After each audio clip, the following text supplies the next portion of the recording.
A U.S. federal trade court has blocked President Donald Trump's Liberation Day tariffs from going into effect. Wednesday's ruling from the Manhattan-based Court of International Trade said the president had overreached his authority.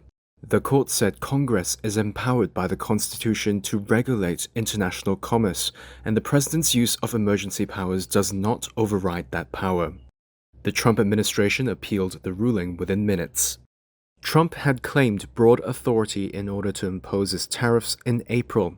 He cited an emergency powers law, the International Emergency Economic Powers Act, to set 10% duties on all imports.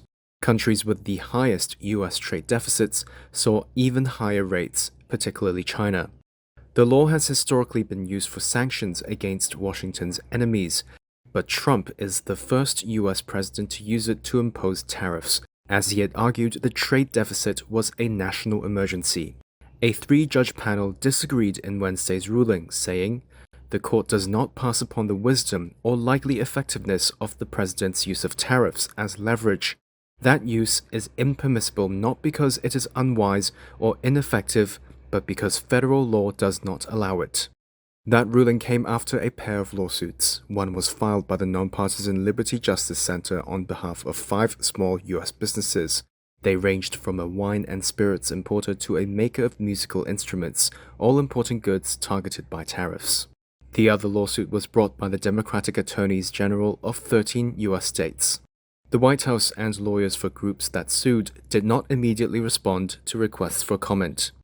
Stephen Miller, a White House Deputy Chief of Staff and leading Trump advisor, said in a brief social media post, quote, "The judicial coup is out of control."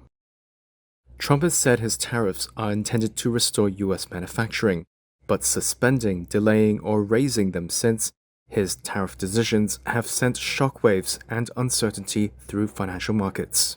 At least 5 other legal challenges to the tariffs are pending.